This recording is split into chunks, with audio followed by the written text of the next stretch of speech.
நேரங்களில் சில பூஜைகள் செய்வோம். திதி நட்சத்திரம் இந்தந்த காரியத்திற்கு இந்தந்த கிழமைகள் என்றெல்லாம் கூறப்பட்டிருக்கிறது. அனைவருக்கும் என் இனிய காலை வணக்கங்கள். நாம் பிறருக்கு நன்மை செய்வதால் நாம் பிறரை திட்டிக்கொண்டு அதை செய்யக்கூடாது. நம்ம செய்யக்கூடிய நல்ல காரியத்தை யாரையும் திட்டாமல் ஏசாமல் அந்த காரியங்கள் செய்யும்போது அது பரிபூர்ணமான நன்மையை விளைவிக்கும்.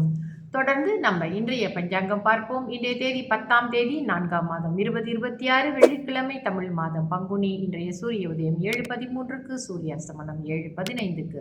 இன்றைய திதி அஷ்டமி. அஷ்டமி தேதி முடியும் நேரம் ஆங்கில தேதியின் முறைப்படி 11ஆம் தேதி அதிகாலை 1:45க்கு முடிவடைந்து நவமி ஆரம்பமாகும்.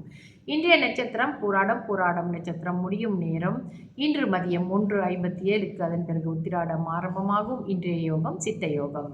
நல்ல நேரம் காலை 7:12 8:42 வரை. அதன் பிறகு மாலை வேளையில் 6:15 7:15 வரை. இரவு வேளையில் 9:16 10:16 வரை.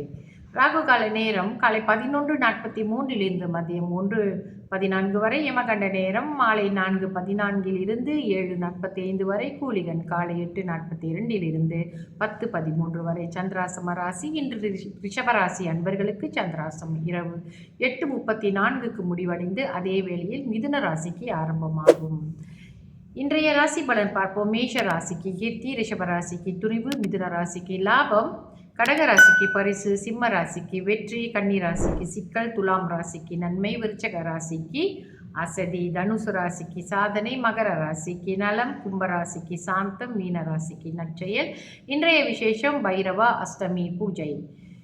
நம்ம சில நேரங்களில் சில பூஜைகள் செய்வோம். திதி நட்சத்திரம் இவைகளை வைத்து சொல்லுவாங்க. நாள் கிழமை ஹோரை இதெல்லாம் வச்சு கூட சில விஷயங்களை செய்ய சொல்லுவாங்க. ஒரு விரதம் இருப்பதோ அல்லது ஏதாவது ஒரு உங்களுக்கு நல்லது நடக்கக்கூடிய காரியங்கள், அதாவது நல்ல காரியங்கள் நடக்கக்கூடிய விஷயங்களுக்கு ஒரு வீடு வாங்க போகிறீங்க, இல்லை வீடு உங்களுக்கு அமையாமல் இருக்குது, இல்லை திருமணம் அமையாமல் இருக்குது, ஏதோ வேலை அமையாமல் இருக்குது, ஒரு சிறந்த நீங்கள் நினைத்தால் போல் அமையாமல் இருக்குன்றதா இந்த மாதிரி பிரச்சனையில் இருக்கவங்க நீங்கள் உங்கள் ஜோதிடரை நாடி சொல்லும் பொழுது அவங்க சில காலம் நேரம் இந்த திதிகள் எல்லாம் சொல்லி இந்த ஏதாவது சிறந்த நாட்கள் சொல்லி இந்த நாளில் நீங்கள் வழிபாடு செய்கள் என்று சொல்லும் பொழுது அதை செய்யும் பொழுது உங்களுடைய காரியங்கள் மிக சுலபமாகவும் எந்த ஒரு தடங்கள் இல்லாமல் இந்த கால நேரத்தை நீங்கள் ஏற்று செய்யும் பொழுது உங்களுக்கு நல்லதையே பயிர்க்கும். அந்த திதி நட்சத்திரம், அந்த யோக நேரம், அந்த நல்ல ஓரைகள், நல்ல கிழமைகள், இந்தந்த காரியத்திற்கு இந்தந்த கிழமைகள் என்றெல்லாம் கூறப்பட்டிருக்கிறது ஜாதகத்திலே, ஜோதிட சாஸ்திரத்திலே. அப்படி இருக்கும் பொழுது அதை நாடி செல்பவர்கள் தயவு செய்து உங்களுடைய ஜோதிடர் என்ன உங்களுக்கு சொல்கிறாரோ அதை ஏற்று அந்தந்த நாட்களில் அந்தந்த தினங்களிலே விரதங்கள் மேற்கொள்வது உங்களுக்கு மிகுந்த நல்ல பலன்களையே அந்த தெய்வங்கள், அந்த குறிப்பிட்ட தெய்வங்கள் உங்களுக்கு கொடுக்கும். நீங்கள் கேட்கும் வரம் கட்டாயமாக உங்களுக்கு கிடைக்கும். எதுக்குமே நமக்கு என்ன தேவை என்றால் அந்த உண்மையான பக்தி, அன்பு, அந்த இறை மேல் நம்ம வைத்திருக்கும் பற்றும் கூட. அப்படி இருக்கும் பொழுது எது செய்தாலும் சிறப்பாக செய்யுங்கள். சிறந்த நாட்களை தேர்ந்தெடுத்து அதற்குரிய திதி நட்சத்திரங்களிலே செய்யும் பொழுது மிக சிறப்பாக வாழ்க்கை பாதை உங்களுக்கு மாறும்.